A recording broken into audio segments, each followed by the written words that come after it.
Hi, welcome to This Week in Ames. I'm Susan Guiazda. On today's show, we check in with the Ames Police Department.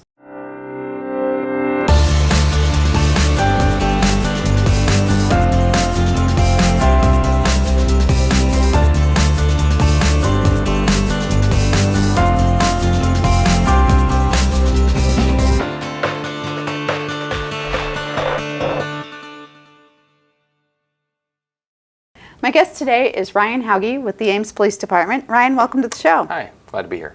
So we were just talking a few minutes ago about you have kind of a long tenure here with the City of Ames with the Police Department. Tell me a little bit about your background. Sure. I graduated from the University of Northern Iowa in 2002, and then I went to work for the City of Carroll. I worked there for 3 years, and then I transferred from Carroll Police Department over to here in 2005. So did you find that there was a big difference between Carroll, which is significantly smaller than Ames, and a town the size of Ames? Yeah, Carroll's it's a nice community, about 12 to 13,000 people.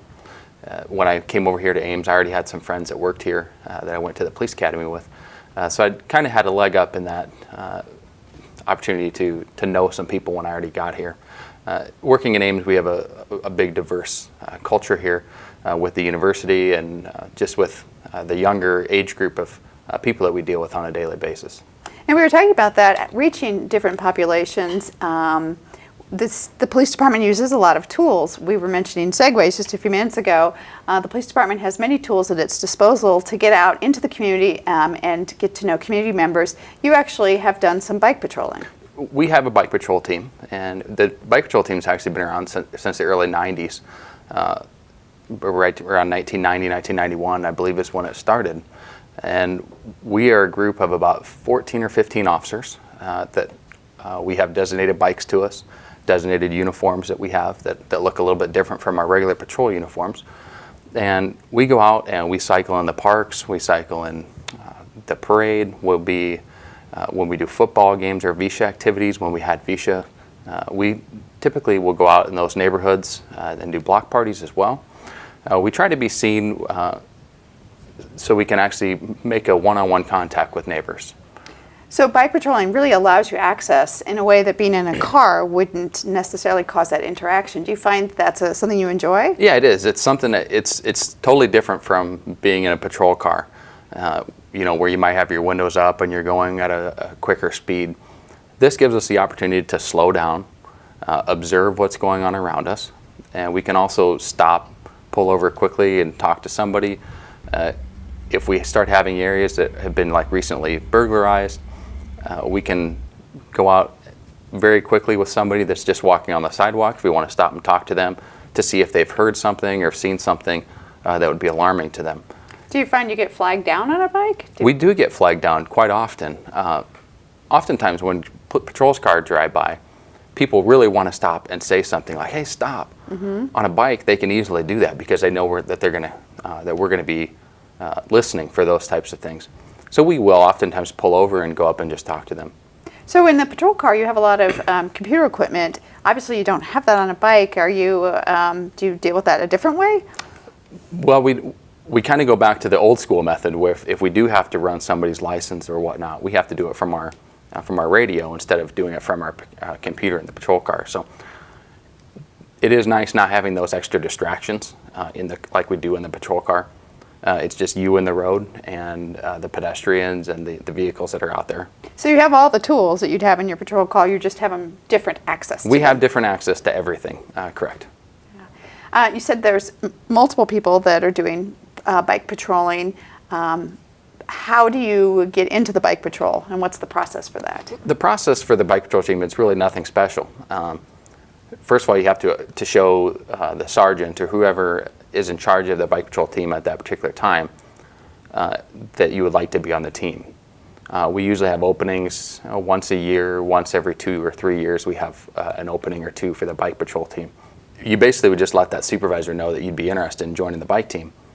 From that point, oftentimes we maybe have them write them a letter expressing why they would want to be on the bike patrol team and some good ideas of what they would want to do with the team than just being on the team and not actually doing anything. And then you go through training? Correct. Then we put them through a series of training. It's a week-long training. Has to be put on by a certified bike instructor. I am our department's bike instructor, so I run them through the week-long course. That week-long course is pretty intensive. It's oftentimes difficult. It's usually pretty hot the time of year that we particularly do those bike patrol classes. And also, do you bike patrol just during the summer, or are you on the bikes longer than that? We typically will start bike patrol around April, and then we'll go through October, November, sometimes into December. If there's a big need for us in the wintertime, we could certainly be deployed in the wintertime as well. And bike patrol is not just for other bikes. Correct. Yeah, we are looking for pedestrians that are causing issues, motorists that are causing issues. If they're rolling through stop signs through town and they just completely blow through stop signs, we're able to catch up to them pretty quickly in the downtown area. Same out in campus town. There's a lot of good areas that we can utilize the bike patrol team. We'll oftentimes do seatbelt projects, seatbelt enforcement with the bike patrol team, which is extremely effective.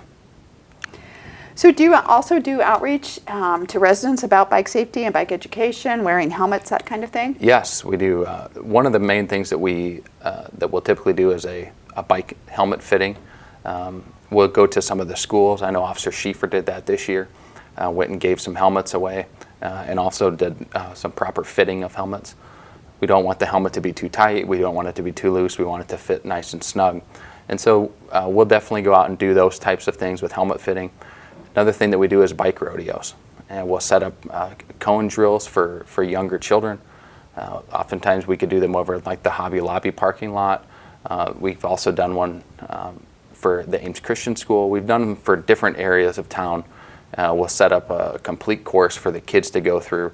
We'll teach them what the proper hand signals are and some of the common rules and courtesies of cycling. So what's the one thing, if you had to give one piece of advice to bicyclists to make them safer, what's the one infraction you notice a lot? There's two infractions that are equally important. One of them is to people not having lights on their bicycles at night. Bicycles without lights at night is very dangerous. Motorists are not necessarily looking for cyclists with no lights on. It's pretty easy to be involved in an accident in that regard. So as a cyclist, you have to really be in a defensive mindset, and not having lights on your bike, either front or rear, is not doing their part. The next one is blowing through stop signs. We see that all the time, especially out in the campus town area. We'll see people just disregarding stop signs and going 15, 20 miles an hour through them. So two things we could stop and really increase safety. Absolutely. Well, Ryan, those are great information. It's fun learning more and more about bike patrol and what people can do to be safer on bikes. Thank you for stopping by. Absolutely. Thank you very much. If you'd like to learn more about bike safety, you can get information on our website at cityofames.org. Also, for the calendar, remember 4th of July is coming up, and once again, the 4th of July fireworks will be held on the night before. That's Sunday, July 3rd for the Independence Day fireworks, followed on Monday, July 4th with the Pancake Community Breakfast from 8:30 to 10:30 and the 4th of July Parade at 11 a.m. on Monday, July 4th. Well, that's our show for today. Thanks for watching, and tune in next week for This Week in Ames.